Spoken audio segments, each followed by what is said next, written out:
Assalamu alaikum to the Muslims and peace be upon you to the non-Muslims.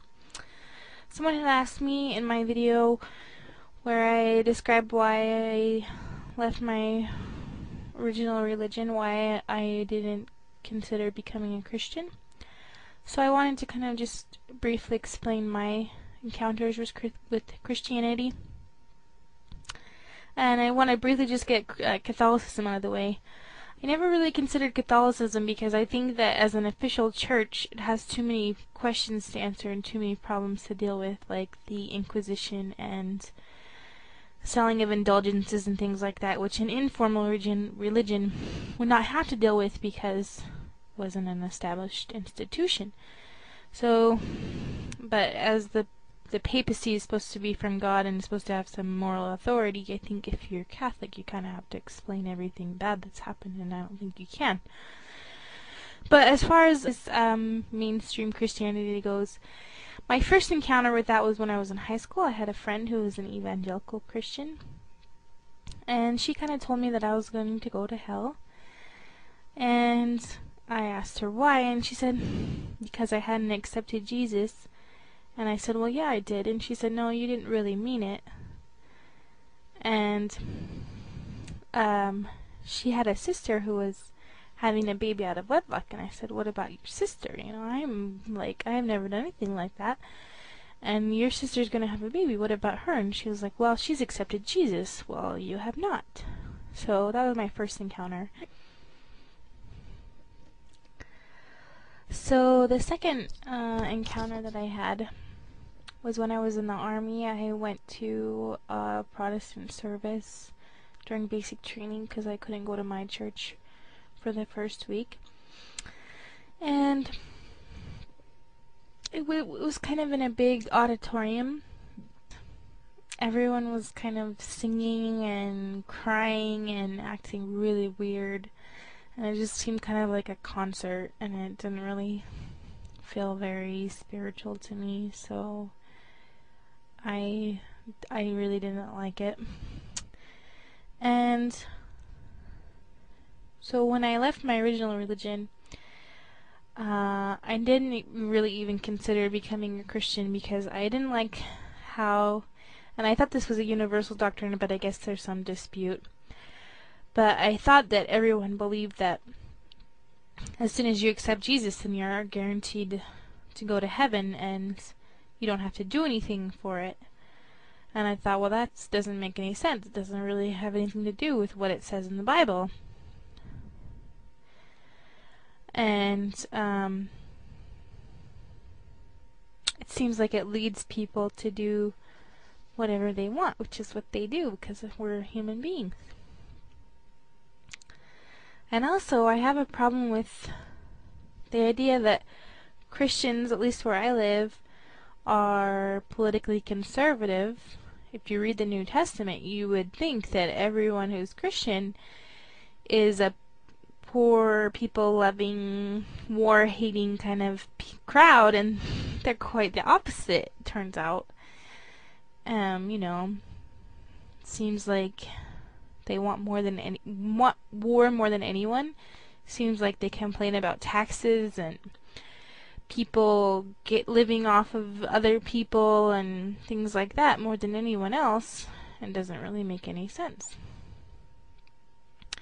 I knew a woman who belonged to a group called Food Not Bombs, and she fed homeless people every single day, and she used to own a restaurant. She would wake up every morning and they got food donated to them by the stores, and they would cook. She would cook, and she would give everyone a nice cooked meal every day.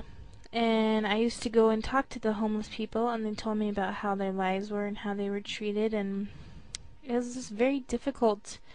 Most of them had drug or alcohol problems, but it was usually after they had become homeless, and they had to spend their nights walking around because if they stopped somewhere they were liable to get harassed or beaten by the police. And then they would try to find a place to sleep during the day, and that they were also liable to get harassed but less likely to be beaten. But, my friend was eventually arrested for her charity, along with one of her friends. And that's the kind of climate that we live in Christian America. In contrast to that, when I met my family in Lebanon, they were the most humble, sweet, generous, kind, loving people. During the Lebanon War in 2006, which, if you don't know about it, I'm going to post a slideshow that I made at the time.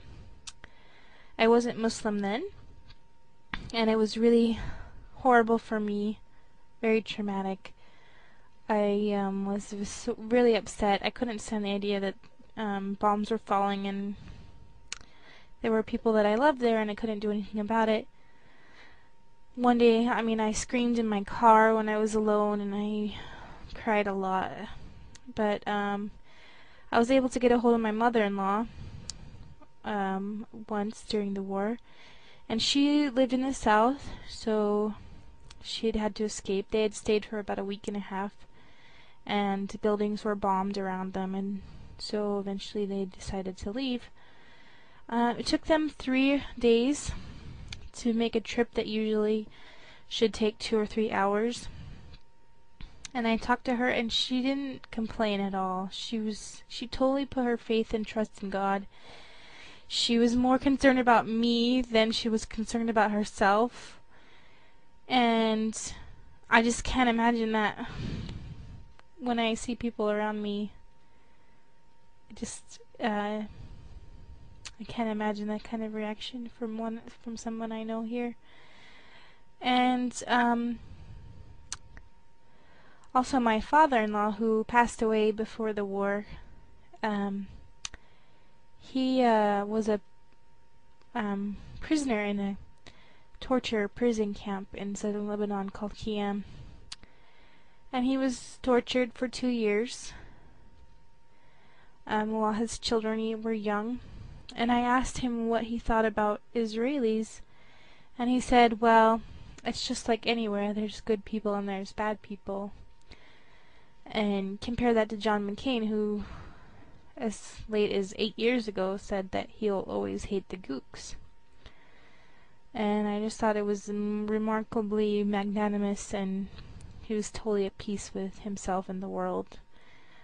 And so that's really what first got me interested in Islam, were the people that I met and the way that they were.